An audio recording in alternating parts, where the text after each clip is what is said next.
प्रभु यीशु मसीह के नाम में आपको अनुग्रह, शांति और आशीष मिले। बाइबल में भजन संहिता एक पुस्तक है और उसमें 150 भजन या गीत है। और 8वें भजन में एक परमेश्वर का दास दावीद वो परमेश्वर के सृष्टि की महिमा करता है। दावीद एक चरवाहा लड़का था।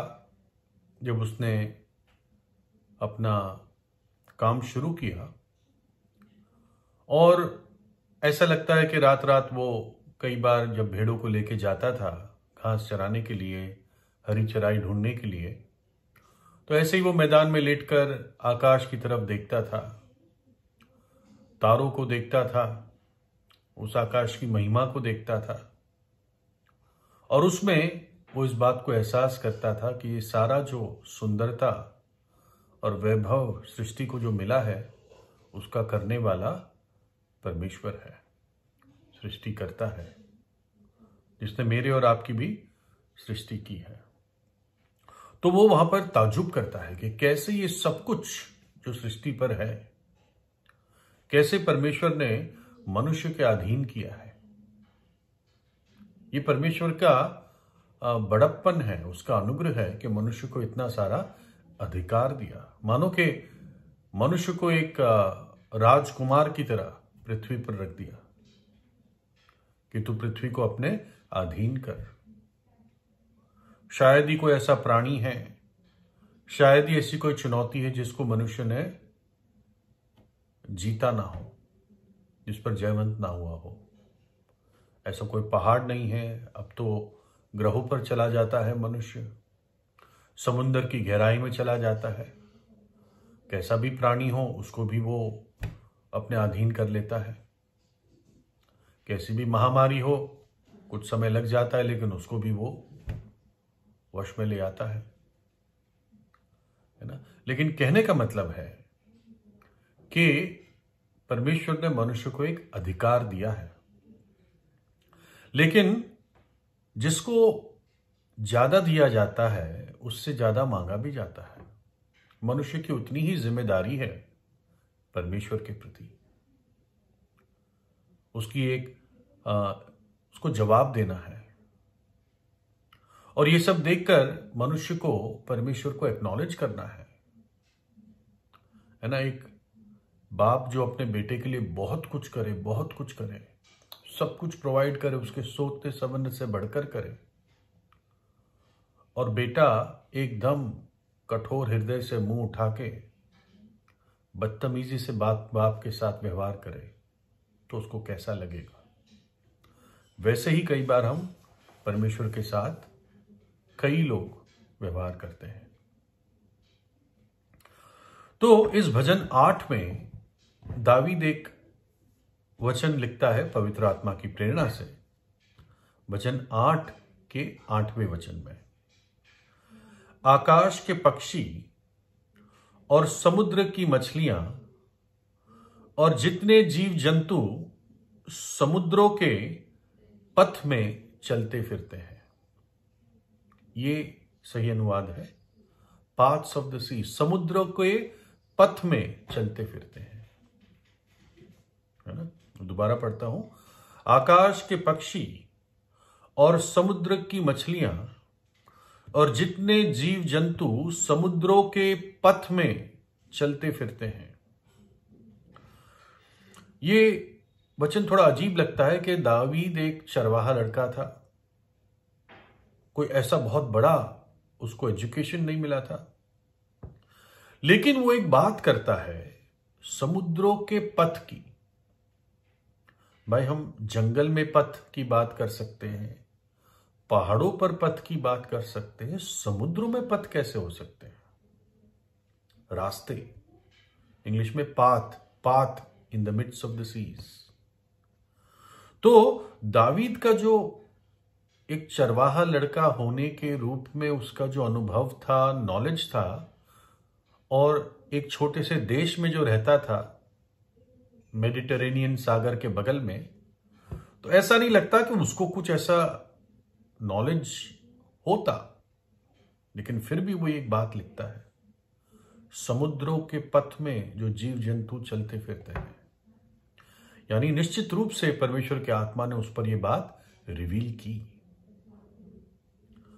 और ये बात तो बाइबल में कई हजार वर्ष से लिखी हुई है, लेकिन इसके बारे में किसी ने सोचा नहीं, समुद्रों के पथ क्या होते हैं, है ना। लेकिन 19वीं सदी के बीच में एक खोज की गई, एक बात पता चली कि वास्तव में समुद्र में पथ होते हैं, करंट्स जिसको कहते हैं इंग्लिश में। यानी समुद्र के अंदर ही मानो पूरे समुद्र में ही कुछ कुछ नदियां चलती हैं, इस तरह से समझ लीजिए।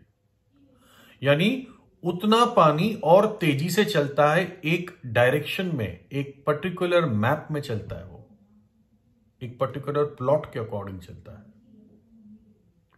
जैसे सड़क होती है ना, हाईवे, दिल्ली से मान लीजिए चंडीगढ़, तो सड़क चलती जाती है, आप उस पर गाड़ी चला सकते हैं। वैसे ही समुद्र के बीच में कई हिस्सों में ऐसे करंट्स चलते हैं जो आम समुद्र से तेज चलते हैं। मतलब समुद्र तो नदी की तरह नहीं चलता, समुद्र तो समुद्र ही है, बहुत बड़ा।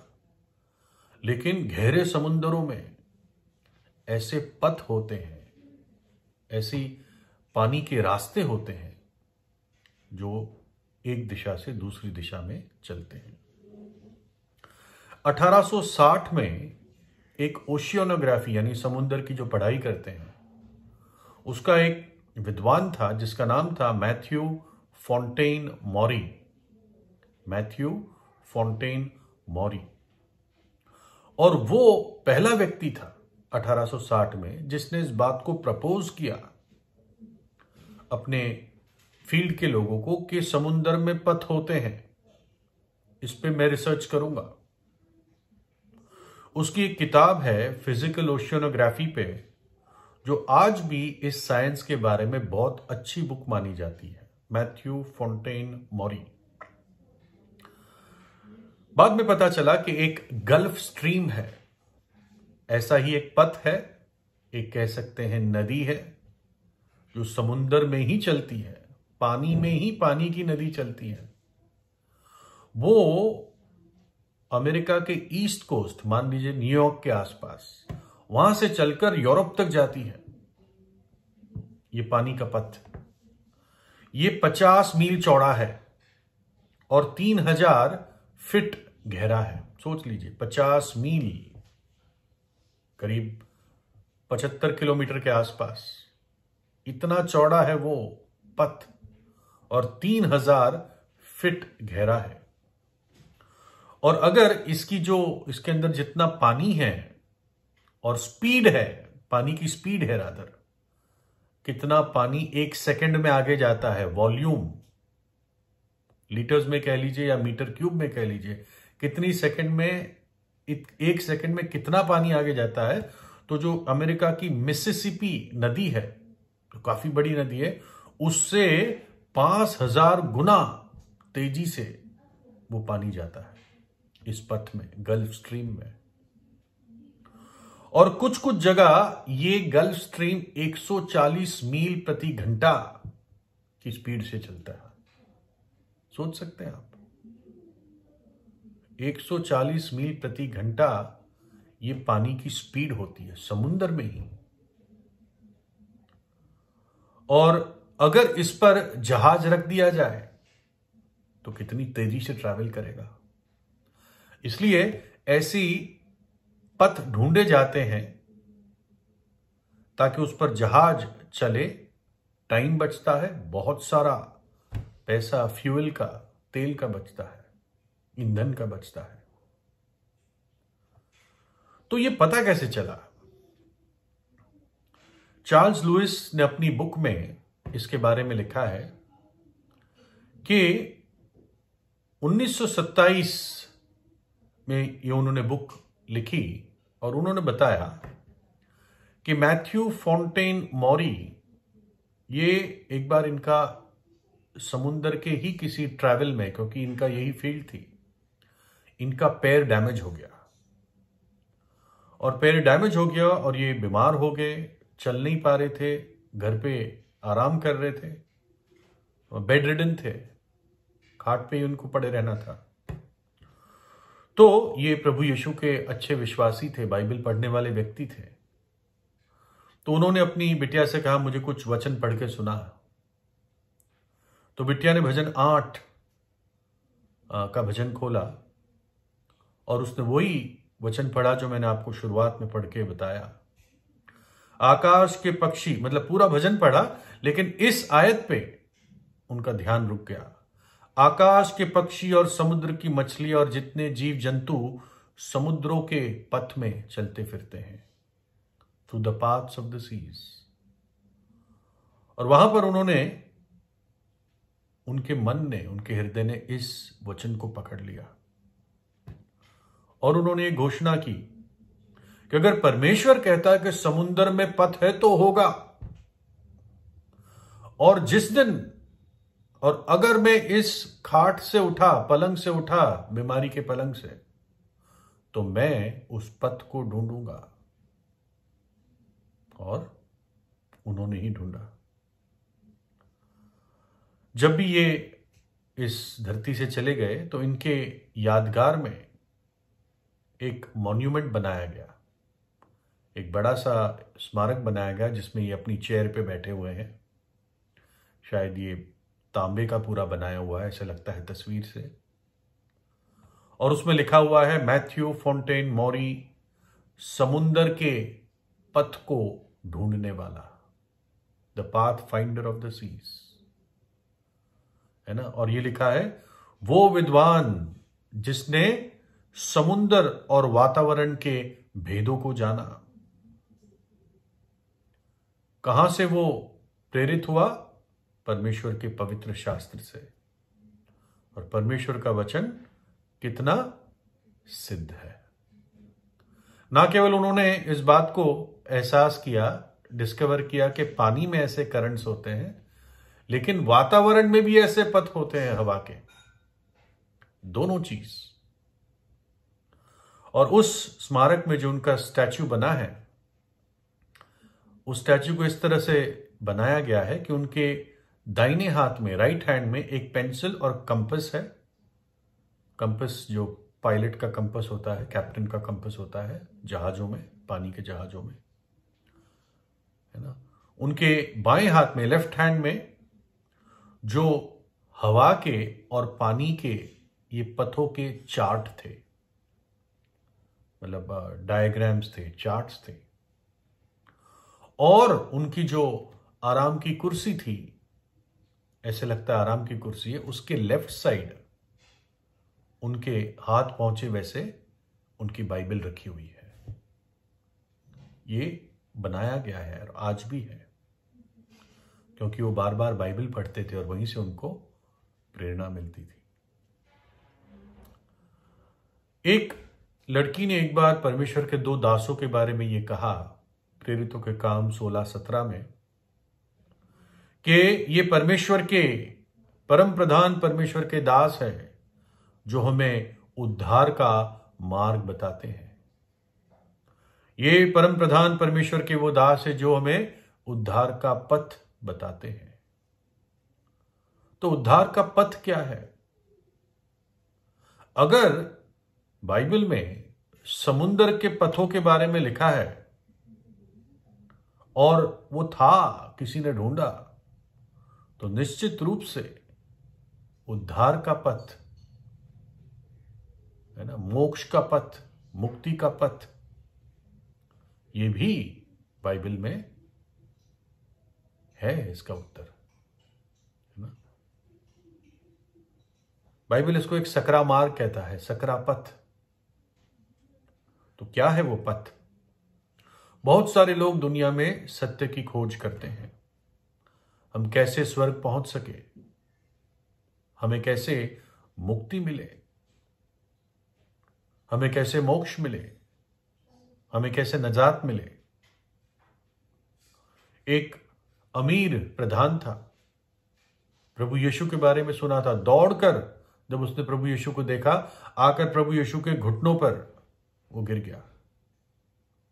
मतलब मुझे लगता है जैसे अपना सिर और प्रभु यीशु के घुटने तक वो ले आया, अपने घुटनों पर आकर, और कहने लगा, हे उत्तम गुरु, अनंत जीवन पाने के लिए मैं क्या करूं? सब कुछ था संसार में उसके पास, लेकिन अंदर एक भूख थी। हे उत्तम गुरु, मैं अनंत जीवन पाने के लिए क्या करूं? एक दिन एक परमेश्वर के दास, प्रभु यीशु के दास पतरस ने प्रचार किया। बड़ी भीड़ थी, हजारों की। उस वचन को सुनकर वो कायल हुए अपने पाप के लिए, और वो फिर पूछने लगे, उनके हृदय छिद गए उनके, और वो पूछने लगे, हे पुरुषों और भाइयों, हम क्या करें? यानी हम अब क्या करें? हम मान लेते हैं हमारे पाप को, लेकिन अब हम क्या करें? और उसने कहा, प्रभु यीशु पर विश्वास करो। फिलिपाई नामक एक नगर था मकिदोनिया में। वहां पर एक जेलर था जिसने परमेश्वर के दो दासों को देखकर, जिनका नाम पौलुस और सिलास था, उसने उनके साथ अत्याचार किया था। लेकिन उसने देखा कि परमेश्वर की जीवित उपस्थिति इन दोनों दासों के साथ है, और कांपते हुए उनके पास आके उसने पूछा, हे स्वामियों, मैं उद्धार पाने के लिए, मैं बच जाने के लिए क्या करूं? और उन्होंने कहा, प्रभु यीशु मसीह पर विश्वास कर, तू और तेरा घराना उद्धार पाएगा। और ये सच बात है कि प्रभु यीशु इस जगत में मनुष्य बनकर आया। भक्ति का भेद बड़ा गंभीर है। ईश्वर शरीर में प्रकट हुआ। हमारे पापों को उसने अपने ऊपर उठा लिया, हमारी सजा को उसने अपने ऊपर उठा लिया। उस कलवरी के क्रूस पर उसका शरीर तोड़ दिया गया। उसने अपना पवित्र खून बहा दिया ताकि मेरे और आपके पाप धुल सके, जब आप पश्चाताप करके प्रभु यीशु पर विश्वास करते हैं। जो भी पापी पश्चाताप करके विश्वास करता है यीशु पर, वो अनंत जीवन पाता है। प्रभु यीशु का एक शिष्य था, थोमा। उसने कहा, प्रभु हमें कहां कैसे मालूम पड़ेगा, मार्ग क्या है, तू कहां जा रहा है? और प्रभु यीशु ने कहा यीशु ने उससे कहा, मार्ग, सत्य और जीवन मैं ही हूं। मार्ग, सत्य और जीवन मैं ही हूं। बिना मेरे द्वारा कोई पिता के पास नहीं पहुंच सकता। तो आपको मौरी की तरह पथ ढूंढने के लिए नहीं जाना है। पथ बना हुआ है, पथ प्रकट है, मार्ग प्रकट है, और वो मार्ग है प्रभु यीशु। है ना? अगर आप ढूंढने जाते हैं यानी वो पथ खोया हुआ है, लेकिन ऐसा नहीं है। खोए हुए तो संसार के लोग हैं। हो सकता है आप खोए हुए हो। और प्रभु यीशु कहता है, मनुष्य का पुत्र खोए हुए को ढूंढने और उनका उद्धार करने के लिए आया। तो आपको तो सिर्फ अपने आप को समर्पित करना है, उस मार्ग को ग्रहण करना है, उस मार्ग पर विश्वास से आ जाना है ना। प्रभु यीशु वो मार्ग है। अपने पापों से पश्चाताप कीजिए और प्रभु यीशु पर विश्वास कीजिए। प्रभु यीशु आपको आशीष दे।